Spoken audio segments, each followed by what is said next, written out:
To keep her, I told a lie. I said my world was anchored to her, that once she betrayed me, I would be erased by the world and disappear completely. She believed it for 3 years, until her Prince Charming returned to the country. In front of everyone, she wrapped her arm around that man and asked me with open disdain, "Why haven't you disappeared yet?"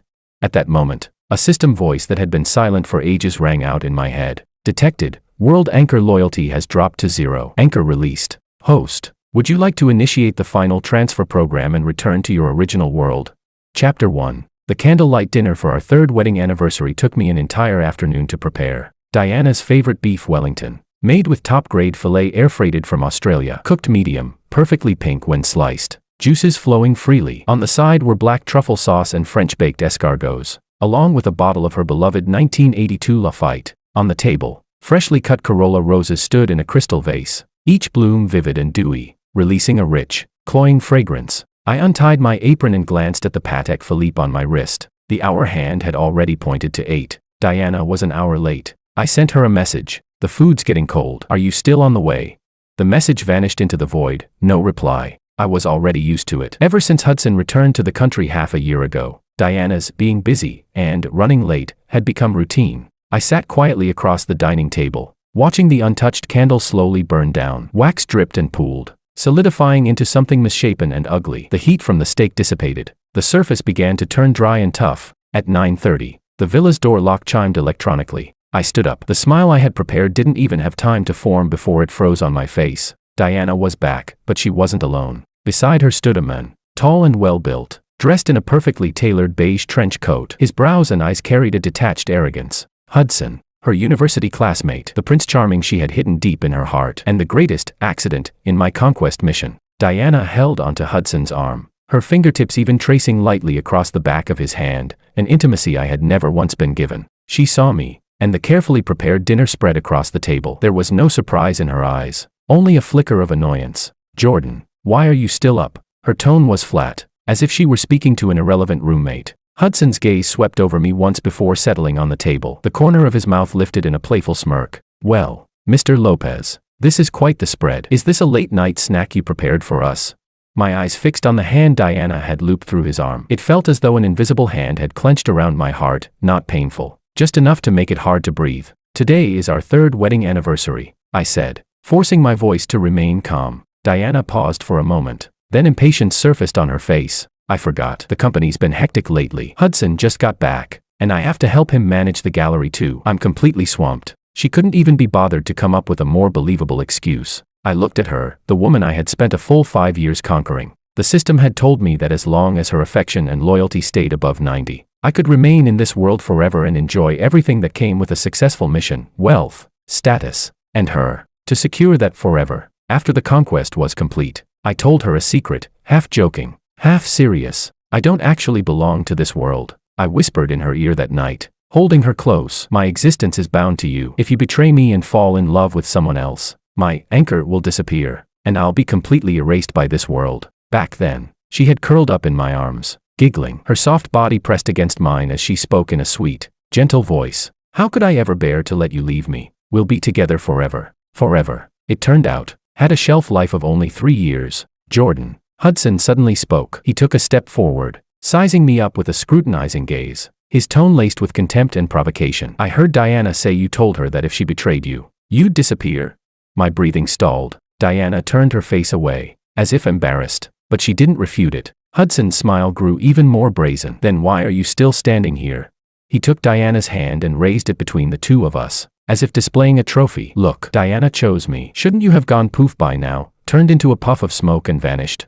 His friends burst into laughter along with him. Only then did I realize she hadn't come back alone. A group of people stood in the shadows of the porch, now stepping forward, treating this place like an entertaining spectacle. "Hudson, don't say that," Diana said perfunctorily. With no real intention of stopping him, she looked at me, her eyes filled with icy disgust. "Jordan, I've had enough," she finally exploded. "Can you stop using these ridiculous lies to emotionally blackmail me? Disappearing? Anchors? There's no such magical nonsense in this world. Lying just to tie me down, don't you think that's pathetic? Shameless?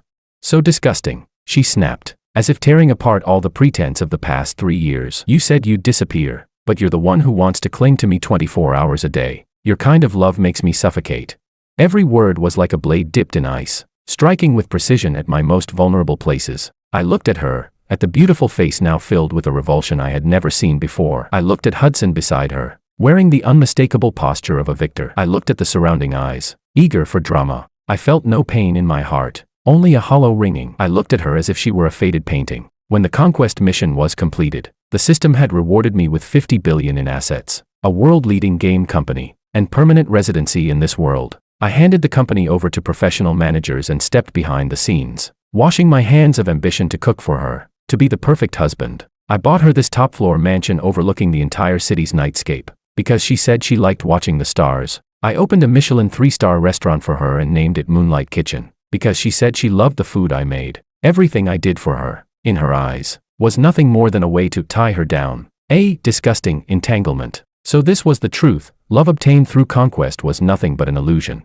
like a reflection in a mirror or the moon on water. Amid the noisy laughter, the long silent system voice rang clearly in my mind. Warning, World Anchor Diana, loyalty has dropped to 0%. Anchor lock released. Host Jordan, your legal residency in this world is about to expire. Would you like to initiate the final transfer program and return to your original world? Countdown, 72 hours. I took a deep breath. The oppressive heaviness in my chest vanished strangely. I lifted my head and met Diana's icy gaze, the corner of my mouth slowly curving into a smile, one she had never seen before. Distant, indifferent. All right, I said softly. Both Diana and Hudson froze. What did you say? Diana frowned. I'll grant your wish. I looked at her and spoke each word clearly. As you want it. I will disappear. Then, in my mind, I gave the system its command. Initiate the program. 72-hour countdown started. Phase 1 of the program, asset liquidation, initiated. Chapter 2. When Diana woke up the next morning, the space beside her was empty and cold, without the slightest trace of having been slept in. Her head throbbed from a hangover, rubbing her temples. She sat up and noticed how unnaturally neat the master bedroom was. In the walk-in closet, Jordan's half, every piece of clothing, every watch, every accessory, was gone, as if this person had never lived here at all. A flicker of unease crossed Diana's mind, but it was quickly replaced by irritation. Playing the runaway act again, she scoffed, picking up her phone. She had gone wild the night before, drinking in the living room with Hudson and their friends until late. Hudson had been sent home by his friends in the end, while she herself had passed out on the sofa. Had Jordan carried her back to the bedroom? She couldn't remember. All she remembered was Jordan's strange smile, and that sentence, I will disappear. Now it seemed like nothing more than a childish tantrum from a man humiliated after his lies were exposed. Unbothered, she walked into the bathroom to get ready, when her phone suddenly vibrated. An official email from the Real Estate Transaction Center. Dear Ms. Diana, the property jointly registered under your name and Mr. Jordan, located at Garden 1, Building A, top floor unit, has been unilaterally placed into an emergency sale process by Mr. Jordan. According to Clause 17 of the prenuptial agreement, unilateral disposal rights of gifted assets. Mr. Jordan is legally entitled to sell the property at any price without requiring your consent. The property has now been listed at 30% of the current market value and entered the fast-track transaction channel. Diana's mind went completely blank. 30% of market price. Was he insane? This house had been purchased by Jordan when they got married. It was worth 300 million. Both their names were on the deed. But since Jordan had paid in full, there really was an additional clause in the prenuptial agreement, one she hadn't even bothered to read at the time. She had always thought it was just meaningless paperwork. She immediately dialed Jordan's number. What answered her was a cold, mechanical female voice. The number you have dialed is powered off. She then sent him a message through social media. A red exclamation mark popped up. You have been blocked by this user. A sense of panic she had never felt before spread rapidly from the bottom of her heart, like creeping vines. This wasn't Jordan's style. In the past, no matter how unreasonable she was during their arguments, he would at most go silent for a day. The very next morning, he would always prepare breakfast and smile at her as if nothing had happened. He never turned off his phone, and he never blocked her. Diana didn't even bother washing up. She hurriedly changed clothes and rushed out of the bedroom. The living room had already been cleaned up from last night's mess, though a faint smell of alcohol still lingered in the air. The bouquet of white roses Hudson had given her had been casually tossed into the trash can, the petals already wilting. Restless and agitated, she kicked the trash can and immediately called her lawyer. Lawyer Oscar, Jordan is selling our house. You have to find a way to stop him.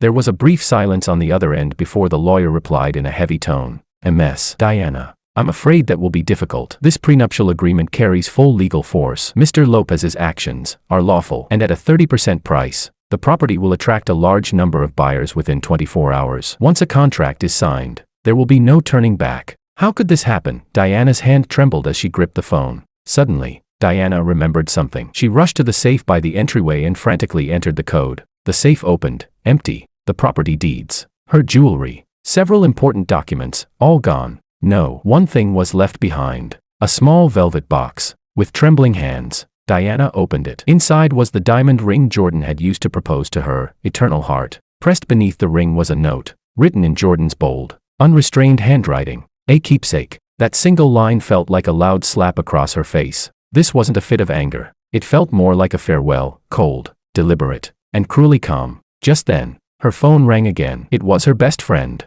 Her voice filled with shock. Diana, check the news. Moonlight Kitchen has announced permanent closure.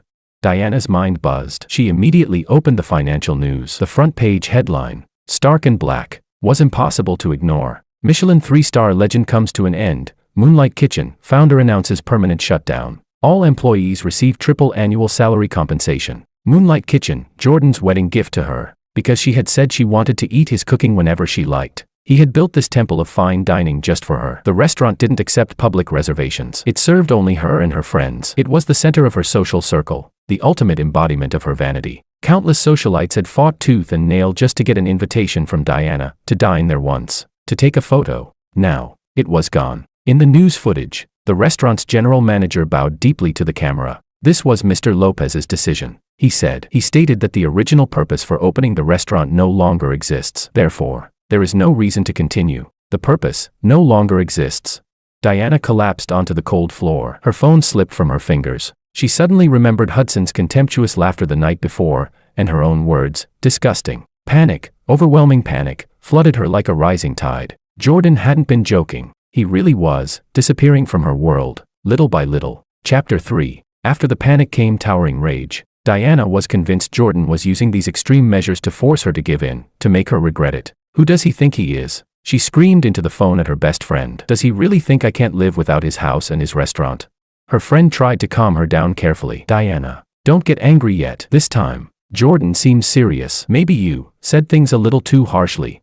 I was telling the truth. Diana shrieked. How has he treated me these past 3 years? Always monitoring me, interfering in everything. He had to know my schedule, review my friends, calling it concern, when it was really just control. I've had enough. She hung up, took several deep breaths, and forced herself to calm down. She still had Hudson. She pulled out her phone and called him, her voice instantly turning soft and aggrieved. Hudson, Jordan, he's selling the house, and he shut down the restaurant too. Hudson paused on the other end, then comforted her in an easy, relaxed tone. So he sold it. So he closed it. A place reeking of a control freak's presence isn't worth staying in anyway. This is perfect. We can finally start our own new life. But, no buts, baby. Hudson cut her off. Don't you remember? My gallery opens next week. When that happens, you'll be the most dazzling hostess in the room. What glory does some shabby restaurant have compared to being the owner's woman at an art gallery? Hudson's sweet talk worked like a sedative, smoothing much of the chaos in Diana's mind. That's right, she still had Hudson. Hudson was an artist, romantic, free-spirited, not like Jordan, who was wrapped in the dull smoke of everyday life. Can you come over this afternoon? Diana asked, her voice tinged with tears. I'm alone at home.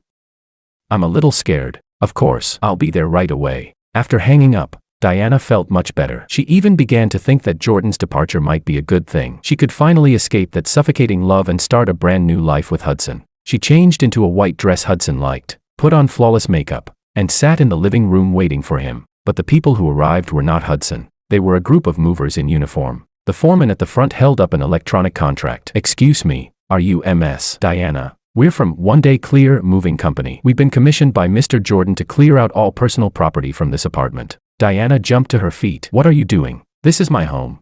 The foreman expressionlessly presented the authorization letter and Jordan's electronically signed approval. Mr. Lopez has already auctioned off all furniture, artworks, and stored wine in this property, excluding your personal clothing, at 10% of their value through online channels. Our job is to clear everything out by 5 p.m. today and hand the apartment over to the new owner. 10%. Diana's voice trembled. The genuine leather sofa she had custom ordered from Italy, the antique painting on the wall worth tens of millions, the rare vintage wines in the cellar that Jordan had scoured the world to collect for her. All of it, sold off like trash, at a tenth of its value.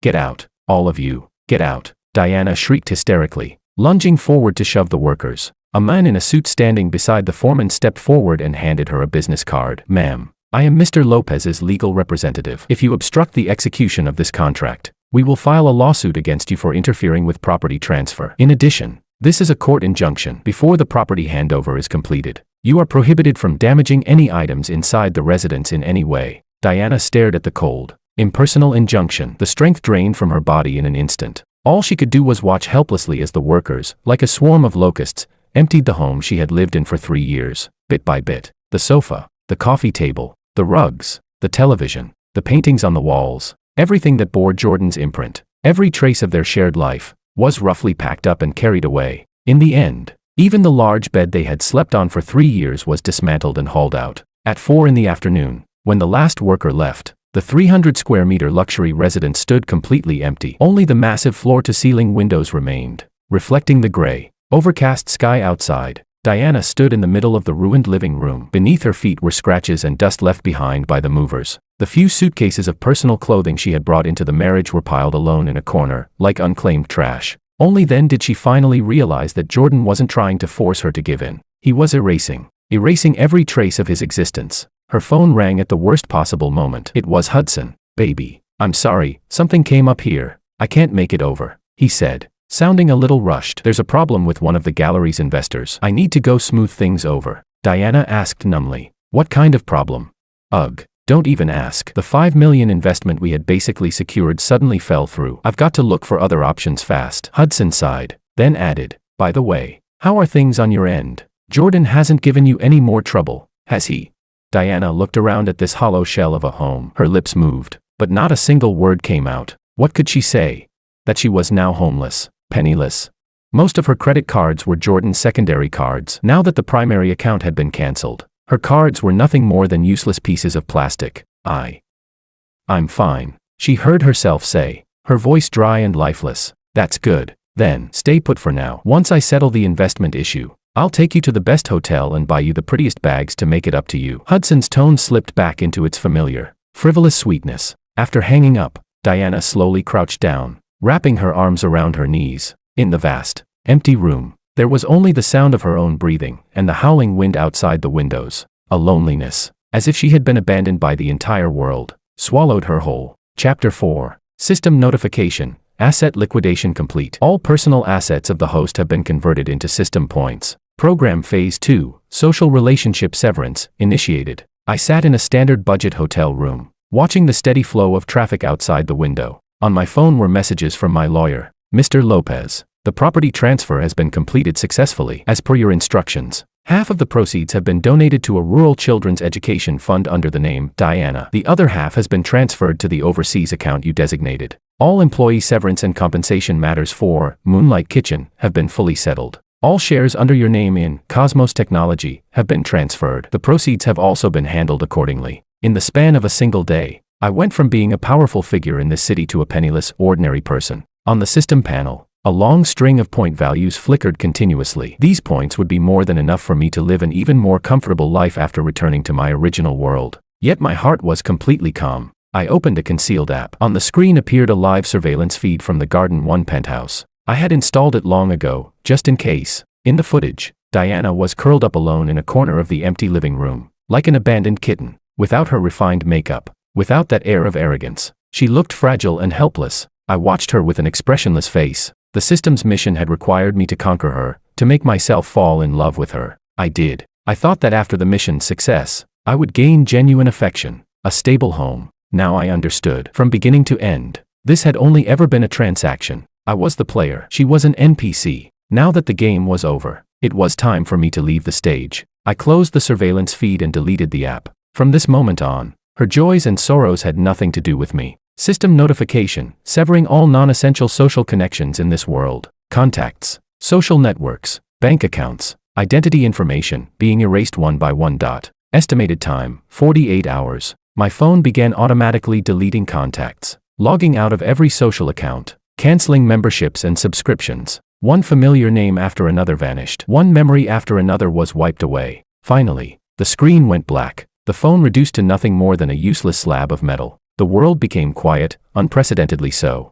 Elsewhere, Diana sat alone in the empty house for an entire night. The next day, The new homeowner came to the door and politely asked her to leave. Dragging 2 suitcases, Diana stood in a daze at the entrance of Garden 1, looking around helplessly. Where could she go?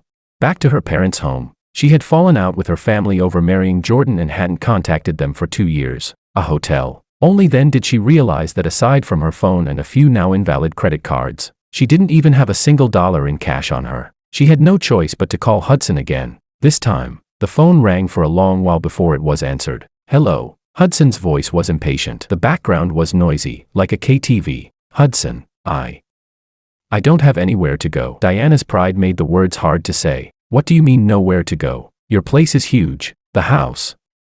Jordan sold it. I've been kicked out. Silence fell on the other end. After a long while, Hudson finally spoke. Then just find a hotel to stay in. What's the big deal?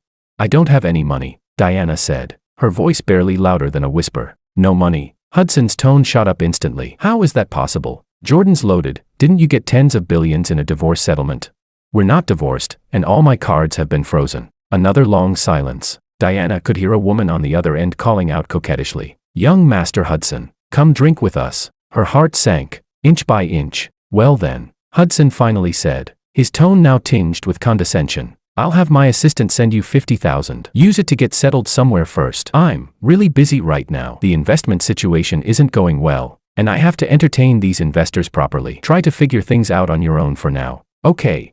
Without waiting for her reply, he hung up. Standing on the bustling street with her phone in hand, Diana felt like a joke. This was the romance and freedom she had given up everything for.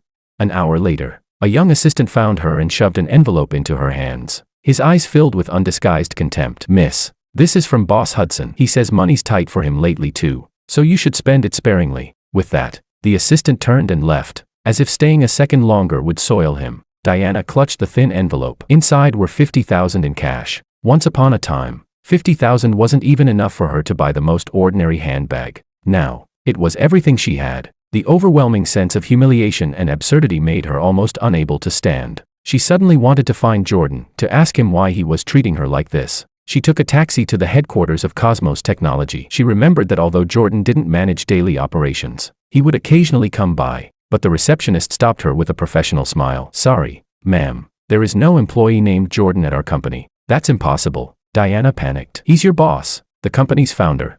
Ma'am, the founder of our company is Mr. Cruz, and the chairman is Mr. Gonzalez. There has never been a Mr. Lopez listed among our executives. The receptionist's smile remained flawless, but a hint of wariness appeared in her eyes. Diana refused to believe it. She rushed to the wall displaying the founders' profiles in the lobby. The photo that had once shown Jordan at the height of his confidence was gone. In its place was the face of a middle-aged man she had never seen before. The name beneath it had also changed, to Mason. How could this be?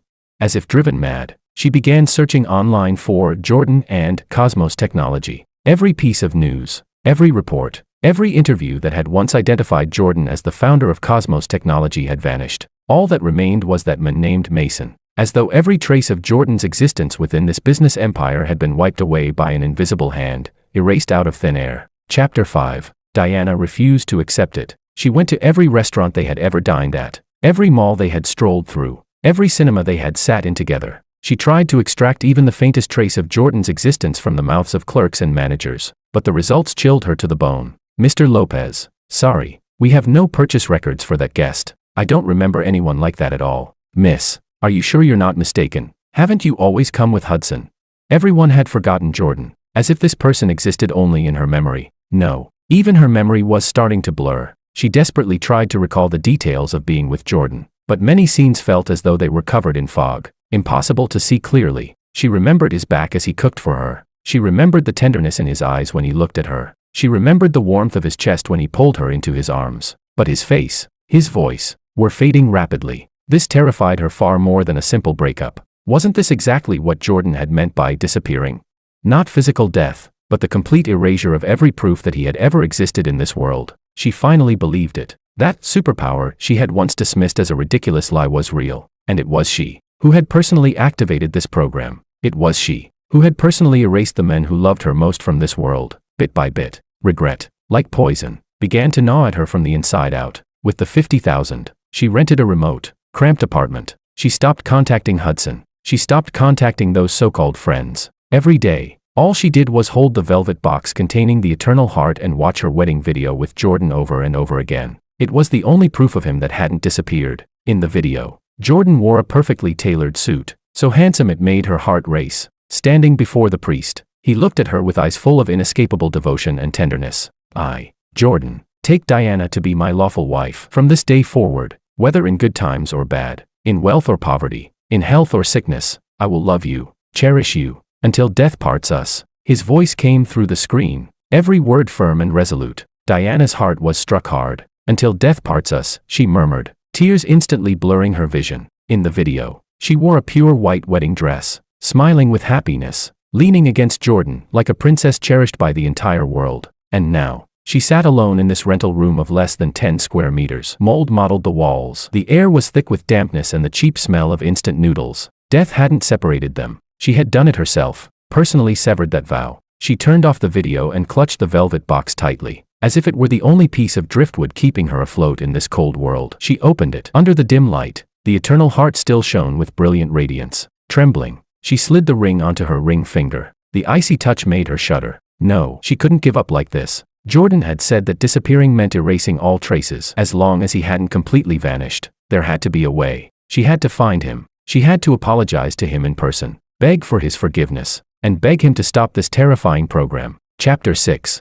Early the next morning, Diana used what little money she had left to buy a bus ticket to the suburban industrial district. She remembered Jordan once telling her that he had an old private studio there. It was a place he had rented during the early days of his startup. Even after the company took off, he had never given it up, saying it was where his original intention began. She had never gone there. She had found the place remote and run down. But now, it was her last hope. The bus rattled along. Outside the window, the scenery shifted from clusters of skyscrapers to low factory buildings and stretches of desolate grassland. Diana's heart sank with every passing mile.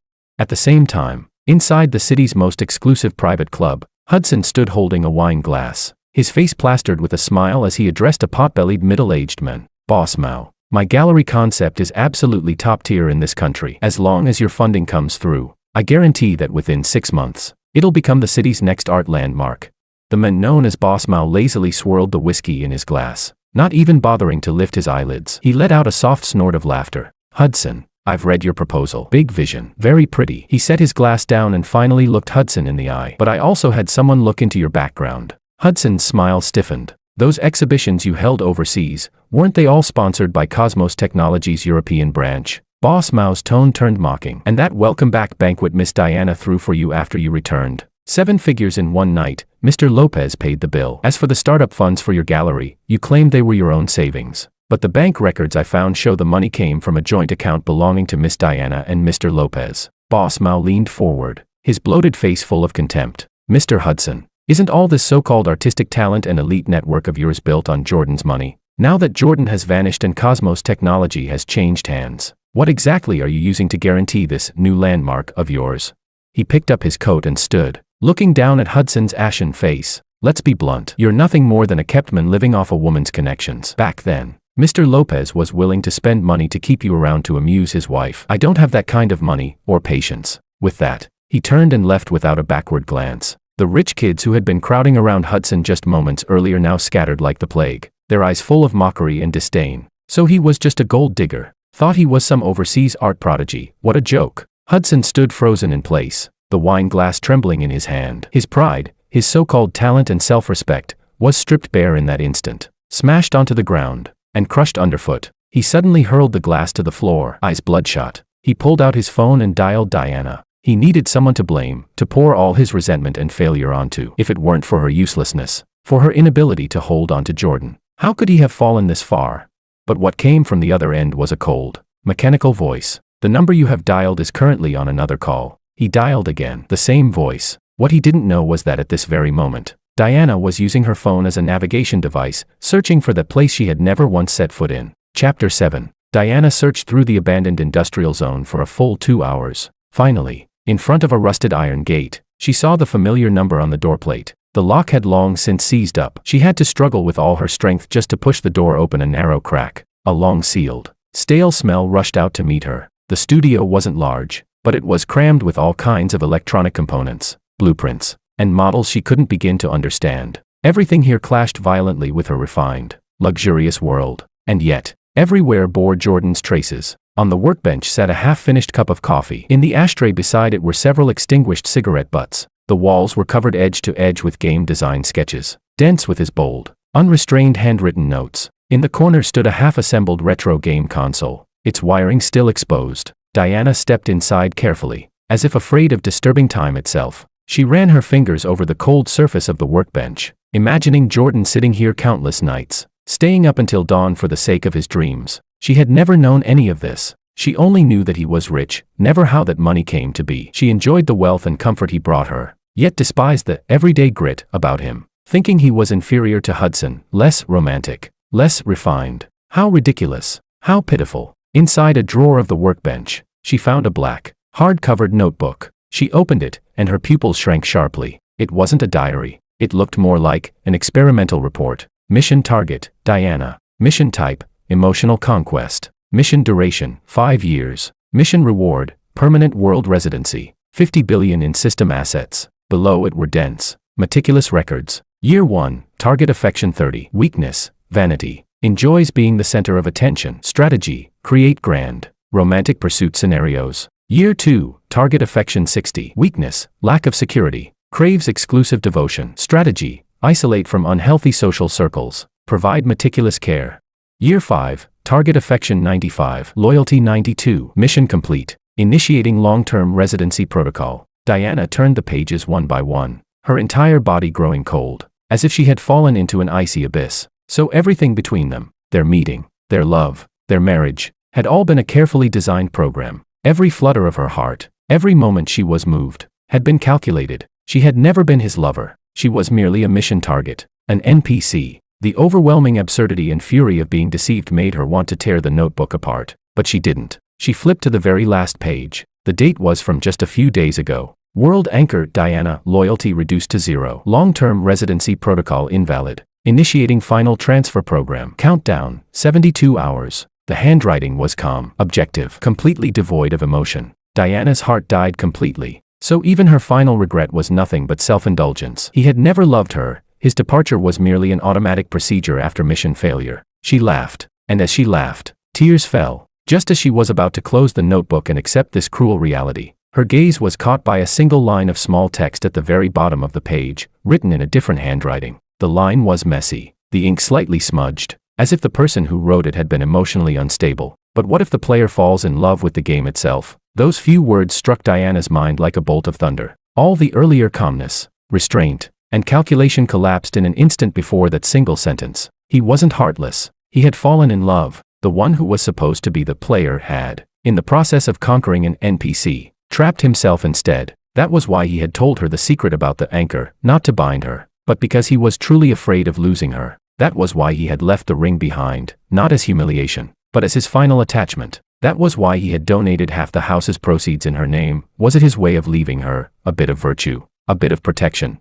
Diana could no longer hold it in. She collapsed over the workbench and broke down in sobs. More painful than being deceived was realizing that the other person had given his heart, and that she herself had crushed it underfoot. Chapter 8. System notification, social relationship severance complete. Final stage in progress, erasure of existence traces. Final transfer countdown, 00:10:00. I sat on the hotel bed, watching the last sliver of sunset sink beneath the horizon. 72 hours, almost up. The world I had lived in for 8 years was about to have nothing more to do with me. I felt no attachment, no reluctance, maybe just a little. That little bit belonged to a woman named Diana. The system said it was a program bug, data redundancy, but I knew better. It was my own choice. I chose to fall in love with her, and after her betrayal, I chose to end everything with my own hands. There was nothing to regret. Countdown, 00:01:00. I stood up and walked to the window. The city's neon lights flickered on,